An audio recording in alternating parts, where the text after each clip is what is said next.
Assalamu alaikum warahmatullahi wabarakatuh. Barkanku da warhaka. Sunana Umar Ibrahim, malamin da ke gabatar muku da wannan darasi na HTML wato Hypertext Markup Language na kwamfuta da ake amfani da shi wurin gina shafi na yanar gizo. Idan ba ku manta ba, muna gabatar muku da wannan darasi ne ga harshe na Hausa wato Hausa tutorial kenan. A makon da ya gabata mun ɗauko watan ainihin introduction to HTML, a inda muka yi bayani game da HTML, muka tattauna game da tag, muka bambanta tsakanin opening tag da kuma closing tag na HTML, kuma muka yi ƙarin bayani game da bambanci tsakanin empty tag da kuma container tag, da kuma ainihin HTML building block element da muka yi bayani a satin da ya gabata, how to save our HTML document. Insha Allah a yau darasinmu shine za mu koyi yadda ake gina tuta na Najeriya, ko mu ce yadda ake programming tuta na Najeriya da wannan language na HTML, wanda tuta na Najeriya idan ba mu manta ba yana ɗauke da kaloli ne guda biyu, ko mu ce guda uku, amma dai guda biyu za mu ce. Muna da green, white, green, wanda da farko muna da waton green, a tsakiya muna da white, can ƙarshe ma muna da green. Wannan tuta ɗin da za mu yi programming na Najeriya, a tsakiyarsa za mu laƙa masa wato national coat of arm, wanda ga yana muna da shi a cikin kwamfuta ɗin mu hoton, da kuma ƙasa wannan tuta ɗin za mu sa kuma national anthem ɗin mu ya kasance idan muka yi clicking button muka yi playing ɗin shi zai fara waƙa na national anthem. Kar mu manta, kafin mutum ya fara creating HTML document ana buƙatar mutum ya kasance yana da aƙalla abubuwa guda biyu a cikin kwamfuta ɗinsa. Na farko HTML text editor da kuma browser, wanda browsers ɗin suna da yawa, text editors ɗin ma suna da yawa, amma dai aƙalla ya kasance kana da guda a cikin kwamfuta ɗinka a lokacin da za ka yi aiki. So a yanzu dai za mu yi amfani da ainihin notepad ɗin, wanda shi ne ainihin common HTML text editor, wanda mafi yawancin Windows computer ke zuwa da shi, wanda kuma a cikin wannan computer muna da ainihin shi HTML editor wanda ake ce ma notepad ɗin. Na farko dai kafin mu buɗe HTML text editor ɗinmu mu fara rubuta program ɗinmu, ana buƙatar mu yi creating folder akan desktop environment ɗinmu. Idan muka yi creating ɗin wannan folder, tun da flag ɗin Najeriya za mu yi a programming, sai mu yi naming ɗin wannan folder da suna national flag misali, sai mu yi naming ɗin shi da suna national flag. Yanzu mun riga mun yi naming ɗin ainihin folder ɗin mu na national flag, ga yanan a nan, sai mu yi double clicking ɗin wannan a folder ɗin mu buɗe. A cikin wannan folder na national flag ana buƙatar mu ƙara buɗe waɗansu folders guda biyu daban-daban, wanda a cikin folder guda za mu ajiye ainihin national anthem ɗin, da kuma folder guda za mu ajiye hotonmu na national coat of arm. Kafin mu gama programming ɗin wannan tuta sai mu yi inserting ɗin waɗannan hoto da ainihin shi national anthem ɗin.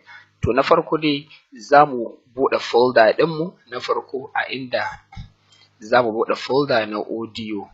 A cikin wannan folder na audio za mu ajiye ainihin national anthem ɗinmu, mu kuma buɗe folder na biyu, wanda a cikin wannan folder na biyu za mu ajiye image ɗinmu.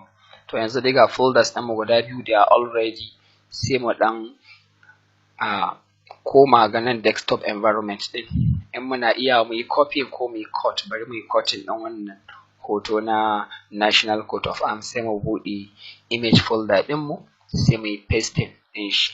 Mun ga a cikin image folder muna da national coat of arms ɗinmu, sai mu ƙara komawa mu ɗauko national anthem shi ma mu yi cutting ɗin shi, mu buɗe folder ɗinmu na audio sai mu yi pasting ɗin national anthem ɗinmu. Kun ga cikin audio folder akwai national anthem, a cikin kuma ainihin image folder akwai national coat of arm ɗinmu, wanda kuma general folder ɗin gaba ɗaya shine wanda muke gani a wannan wuri da aka rubuta ma national flag. Bari mu kulle wannan sai mu ɗan yi arranging ɗin icons ɗinmu domin su zama in order kafin mu buɗe notepad ɗin. To a yanzu dai za mu buɗe notepad kamar yadda muka gani, mun clicking the start button, ga notepad ɗin mu anan mun taɓa ya riga ya buɗe kuma our notepad is ready to accept any command from the user. So za mu yi typing ɗin foundation na HTML kamar yadda na muku bayanin da ya gabata wanda ake cewa basic tag ko kuma HTML building block element.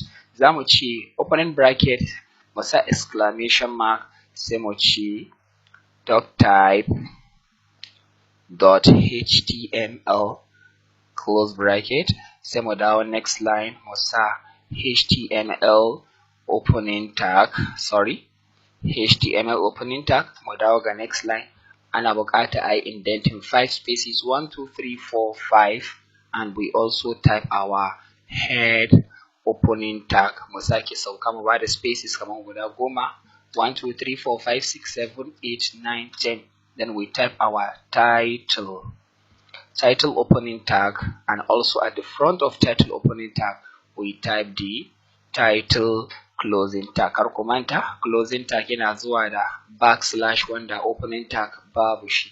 Idan muka sauko layi na gaba mu ƙara ba da 5 spaces 1 2 3 4 5 sai mu ƙarasa head closing tag mu dawo ga next line mu ba da 5 spaces 1 2 3 4 5 then we also type our body opening tag mu sauka the other line mu sa body closing tag finally a layi na ƙarshe sai mu sa HTML closing tag. Kar mu manta duk programs ɗinmu da za su biyo baya za mu rubuta su ne tsakanin body opening tag da body closing tag domin idan muka sa su a nan shi zai sa watan duk output ɗinmu su yi displaying ga nan ainihin body of the page of our browser. So yanzu za mu yi saving ɗin wannan document ɗin a cikin folder ɗin nan namu na National Coat of Arms. Yanda za mu yi saving ɗin shi za mu yi clicking file we click on save zai buɗe mana save as dialog box ɗinmu wanda kuma idan muka diba na muna nan ga desktop environment ne ga ainihin folder ɗinmu na national flag idan muka yi double clicking kamar yadda kuke gani ga abun ya buɗe. Sai mu dawo zuwa ga file name sai mu name ɗin wannan document ɗin mun ga shiga na rubuta on title notepad muna buƙatar mu sa masa title. So title ɗinmu zai zama shine flag tunda tuta muke designing amma kar mu manta duk any file template da za mu sa wurin HTML sai mun biyo da abin da ake cewa file extension. HTML na da file extension guda biyu wanda kuma zaɓi ne duk wanda ka ɗauka zai yi ko a sa .htm ko kuma a ce .htm a ƙara da L a gaba duk wanda ka ɗauka zai yi. Sai mu dawo ga nan save as type mu yi clicking instead of text document sai mu mashi shi zuwa ga all files sai mu yi clicking save. Yanzu mun ga da cewa untitled notepad ɗinmu ya koma flag notepad. Yanzu bari mu yi minimizing ɗin notepad ɗinmu mu buɗe folder ɗinmu na national flag idan muka buɗe za mu ga yanzu mun samu wata abubuwa guda uku audio folder ɗinmu image folder ɗinmu da kuma ainihin document da muka yi create wanda idan muka buɗe shi za mu ga ya buɗe mana da browser foundation ɗinmu ya kafu da kyau illa kawai browser ɗin tana jiraye da ta karɓi sauran codes da za a yi generating ta hanyar amfani da wannan notepad ɗin domin ya kasance an samu result ɗin a tsakiyar shafi. To yanzu program ɗinmu ko kuma mu ce computer ɗinmu yanzu tana shirye da ta karɓi command wanda za mu ci gaba da wannan programming ɗin. Kamar yadda kuke gani ga notepad ɗin ya riga ya buɗe. Bari mu kulle nan kun ga body of the page a nan babu komi amma dai foundation ya riga ya tsaya. Na farko dai yanzu abin da ya kamata a ce mun yi shine za mu koma zuwa ga can notepad ɗin. Idan muka koma zuwa ga notepad za mu fara gina ainihin tutar Najeriya. Kar mu manta tutar Najeriya tuta ce wanda take ɗauke da wato columns guda uku da kuma row guda ɗaya. Bari in sake dawowa columns guda uku da kuma row guda ɗaya. Bari mu koma zuwa ga ainihin notepad ɗinmu za mu fara. To idan za mu yi creating ɗin wannan tuta ana buƙatar a yi amfani da wasu elements guda biyu elements ko kuma mu ce tag wanda ake ce ma table tag kenan ko kuma mu ce table element sai mu ce table opening tag mu sake saukowa ƙasa sai mu ce table closing tag kamar yadda muka gani table opening tag table closing tag sai mu dawo tsakanin wannan HTML table opening tag da closing tag za mu ci gaba da ainihin program ɗin mu. To abin da ake bukata wannan table tag ɗin ga yana ɗauke da attributes da dama, wanda na farko attributes da za mu fara amfani da shi ake ce ma border, table border sai mu ce equal sign apostrophe mu sa kaman guda biyu sai mu ce 1. In aka ce border waɗannan layuka na table ɗin ne wanda zai sa mu ga table ɗin, wanda idan ba mu sa table border ba to abinda za mu gani shine in muka yi running program ɗin ba za mu ga table ɗin ba. Ƙarin bayani zai zo a gaba insha Allah idan muka gama programming ɗin wannan table. Sai mu sake saukowa layi na gaba, kar mu manta a national flag ɗin Nigeria yana ɗauke da row guda ɗaya da kuma columns guda 3. Yanzu za mu fara rubuta HTML code na table row ɗinmu sai mu ce tr opening tag mu sake saukowa mu ce tr closing tag. Wannan tr opening tag da tr closing tag yana representing da cewa muna da row guda ɗaya kenan. To tsakanin a tr opening tag da tr closing tag ya kamata a ce mun creating ɗan columns ɗinmu guda 3. Za mu yi amfani da tag da ake ce ma td tag wanda ake ce ma table data, sai mu ce na muna da td opening tag sai mu sake dawowa a gaban shi mu ce td closing tag. Mun yi creating ɗin column guda ɗaya kenan. Muna iya dawowa mu yi copying ɗin wannan td opening tag da closing tag mu sake saukowa on the next line mu sa mun samu 2, on the next line mun samu 3. To kamar yadda muke gani nan wannan wuri da na highlighting shine gidan da zamu samu green color na farko ga tutar Najeriya, wannan na biyu zamu samu white, wannan na 3 kuma zamu samu green color. To yanzu bari mu yi saving ɗin wannan a yanzu. Mu yi running ɗin program ɗinmu mu ga menene output ɗinmu. Muna iya dawo mu yi refreshing, mun ga table ɗinmu a nan ya fito ɗan ƙarami ga ni ina taɓawa mun gansu da gida guda 3 green white green. In na koma ga HTML ko na ɗebe border ɗin daga 1 na bashi 0, ko kuma in ban sa attribute ɗin wannan border ɗin ba, in muka yi running kun ga babu table ɗin ya ɓace saboda mun sa 0, amma table ɗin na wurin. Bari mu sake dawowa sai mu dawo da size ɗin border ɗinmu ya zama 1. Yanzu muka yi saving muka dawo muka yi refreshing kun ga table ɗinmu ya fito. Wannan abin zai ba mutane mamaki. Yanzu wannan shine tutar Najeriya ga yacin nan ƙarami, shine tutar Najeriya. Mun gan shi ɗan ƙarami amma abin da muke buƙata shine mu ƙara masa width wato faɗi da kuma height tsawo kenan. To idan muka sake dawa ga HTML code ɗin mu kar mu manta this is our table wanda muka ga shi ɗan mitsitsi ɗan ƙarami, za mu ƙara masa faɗi da tsawo. Yanda za mu ƙara masa faɗi za mu sake shigowa mu ɗauko wani attribute ɗin table wanda ake ce ma width, faɗi kenan. Yanda ake wannan shi ake ce ma width. Muka ce table weight, that is here we have it, table as the tag and weight as the attribute. Table weight equal sign apostrophe. Bari mu ɗauko awo mai kyau measurement. Awo da za mu ɗauka nan bari mu ce faɗin tutar Najeriya mu ɗauke shi misali mu ce 600%, 600. Let it be 600 width ɗinsa. Idan muka ce 600 divide by 3 mu raba shi gida 3 za mu samu 200 kenan. A samu 200 plus 200 plus 200 abinda za mu shine 600.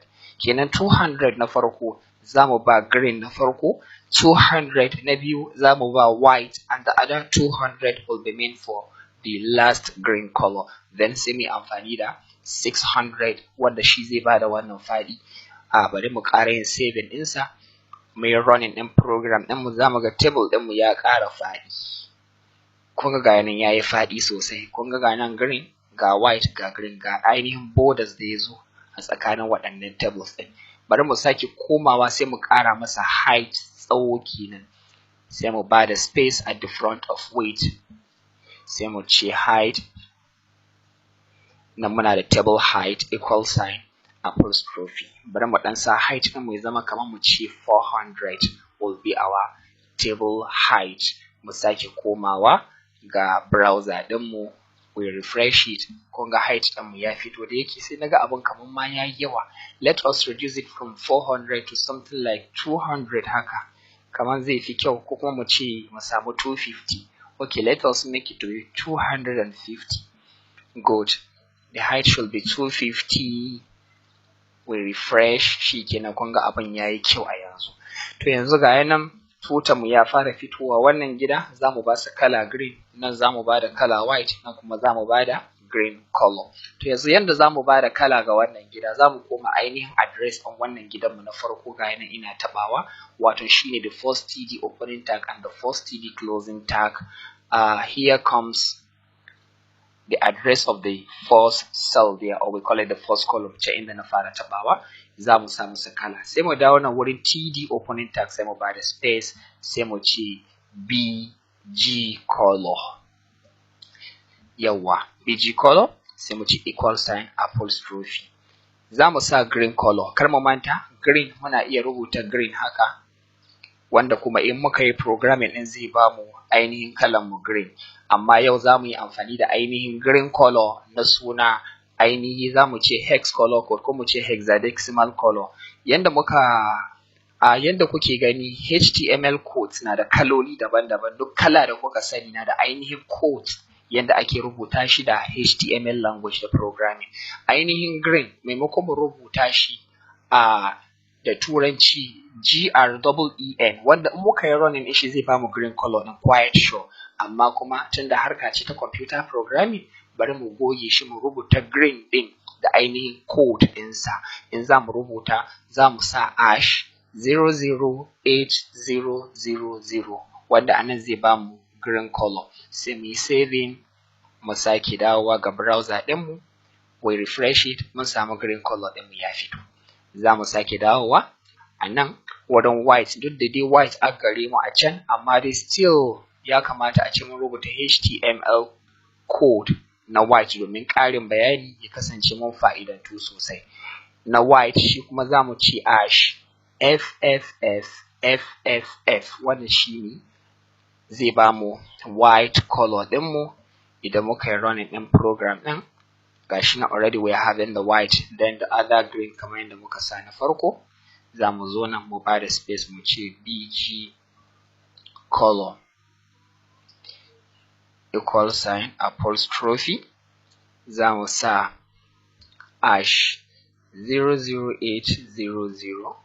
#008000.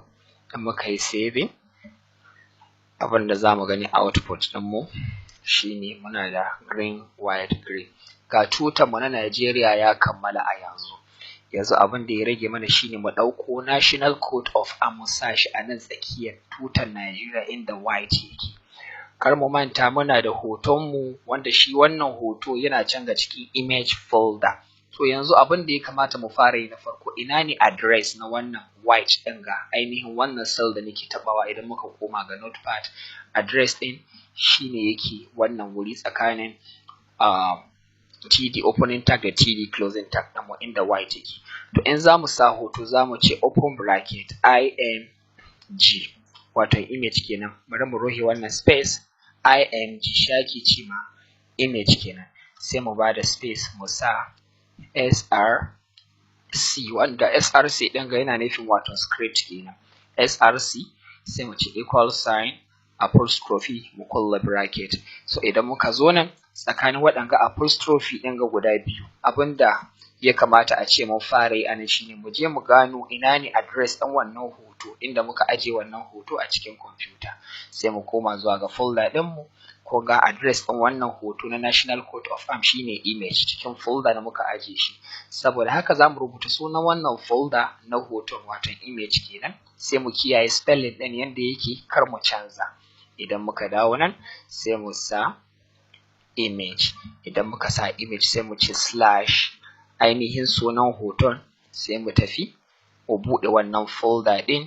Ga hoton namu shine coat of arm, ko kuma mutum na iya right clicking sai ya zo wurin rename. mutum ya right click ya copy saboda kar a yi kuskure wurin rubuta wannan sunan, in ba haka ba zai fito ba. Nan sai mu yi pasting, muna da coat of arm ɗin. Kowane document da muke gani a cikin HTML na da abin da ake ce masa file extension.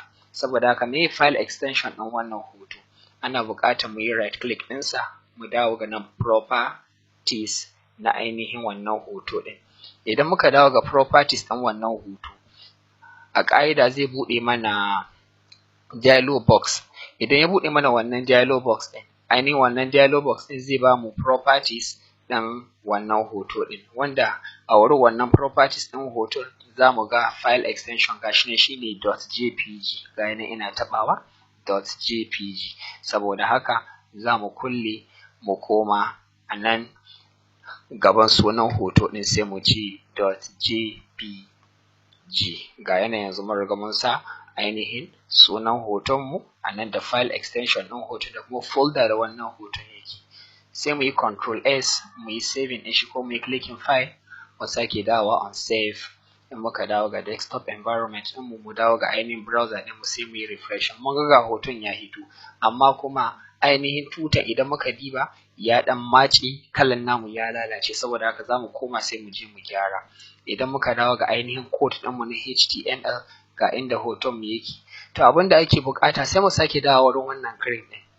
Kar mu manta, muka ce wannan 600 divide by 3 zai ba mu 200, saboda haka sai mu ba da space. Shi ma ainihin wannan TD tag ɗin ga yana iya ɗaukar attribute ɗin width. Sai mu ce width of the table or of the cell equals an apostrophe, sai mu sa masa 200, mu sake dawowa shi ma white, mu ce masa width equals an apostrophe, shi ma mu sa masa 200, mu sake dawowa wurin na ƙarshe, mu ce width equals an apostrophe, then we put the last 200. Kun ga in muka ce 200 plus 200 plus 200 zai bada 600. Rashin wannan measurement ɗin da bamu saba codes ɗin ga shi yasa tutan namu ya lalace a can wuri. To idan muka dawo muka yi refresh ɗin page ɗinmu, za mu ga ainihin tuta ɗinmu zai dawo in order. Sorry.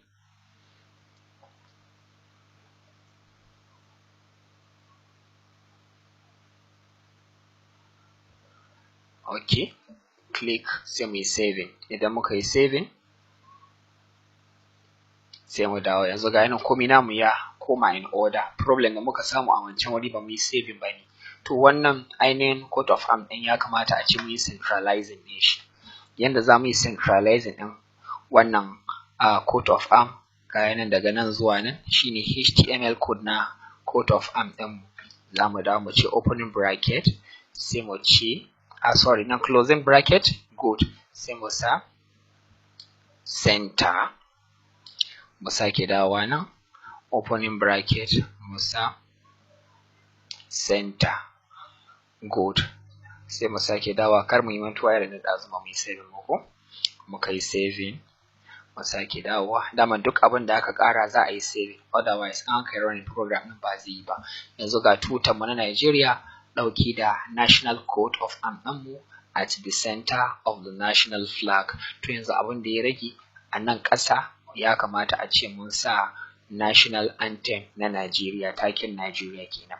So za mu sake dawowa ga notepad ɗinmu, sai mu dawo ƙasan table. Tun da ƙasan table ne muke so mu sa national anthem, sai mu dawo ƙasan table mu yi amfani da wani sabon tag da ake ce ma audio tag.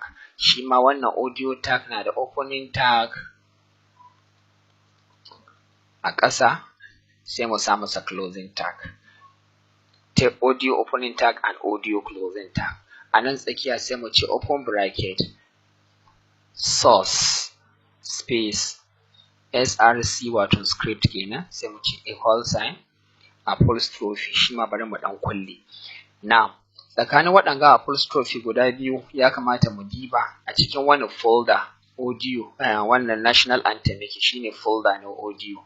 Sai mu yi typing sunan wannan folder ɗin by saying audio, sai mu ce slash, mu sake komawa a cikin wannan folder inda national anthem yake, mu buɗe. in muka buɗe mu yi right click mu yi copying ɗin ainihin sunan wannan documents ɗin national anthem. In muka sake dawowa a ciki sai mu yi pasting ɗin shi. Menene file extension ɗin wannan national anthem? Kamar yadda muka gani ma already mun riga mun gan shi a nan, shine mp3. Sai mu ce .mp3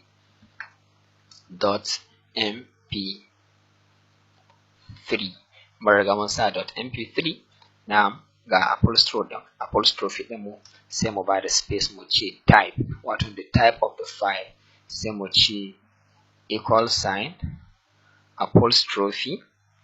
The type of the file should be audio, tunda audio za mu sa wurin ga audio/mp3.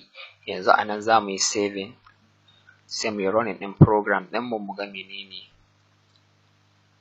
output ɗin mu. Yanzu in muka yi saving, national anthem ɗin na wurin, amma ba za mu gan shi ba saboda akwai abin da muka yi omitting ga code. Yanzu mun yi saving, ya kamata a ce ya fito a ƙasa, amma mun yi omitting ɗin wani abu ga wannan code ɗin na audio, so za mu sake komawa sai mu sa shi a nan wurin audio opening tag, sai mu bada space mu sa controls, wanda shi zai hidda mana button da za mu yi amfani da shi wurin playing ɗin wannan melody na national anthem. We save, refresh the page, ganin ya riga ya fito mana ga play button ɗin mu. In muka yi playing zai fara national anthem. A hali yanzu kamar yadda muka ji national anthem ɗin Najeriya zai fara.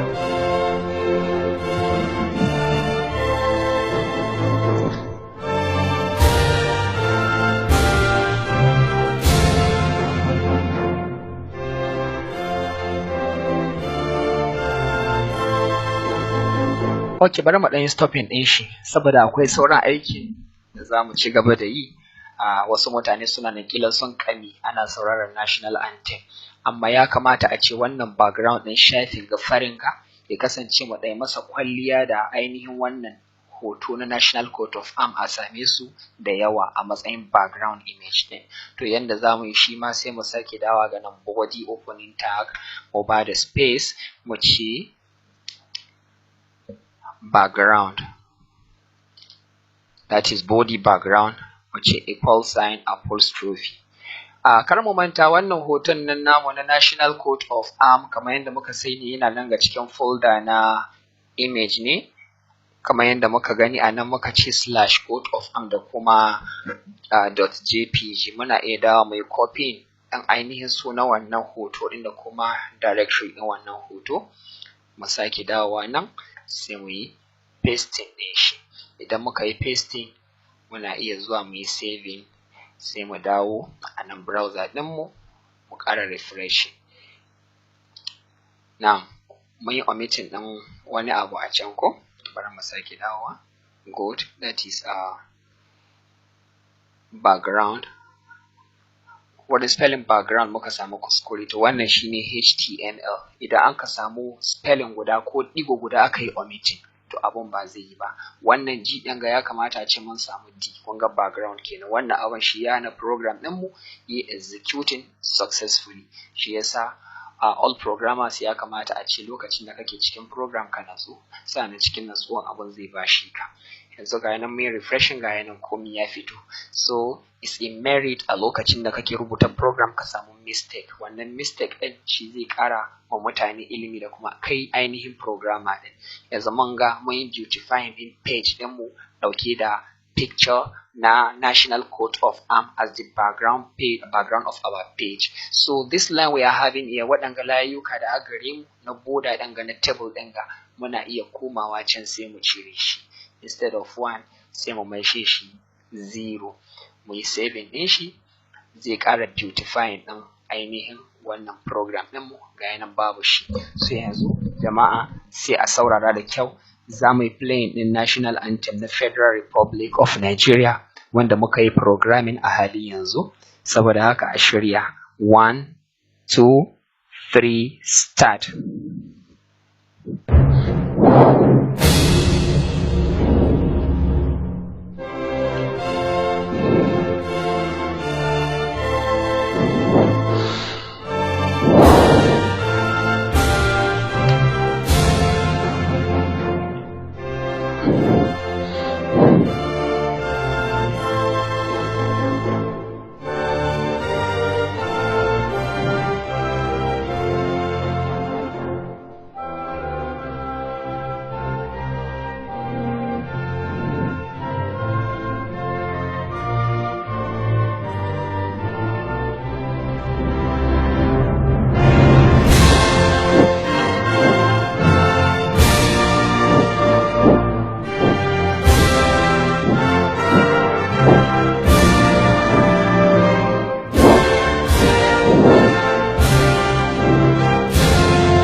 So, thank you very much for watching my tutorial, my Hausa tutorial. Za mu dakata a wannan darasin ga namu da yanda muka ƙare yanzu.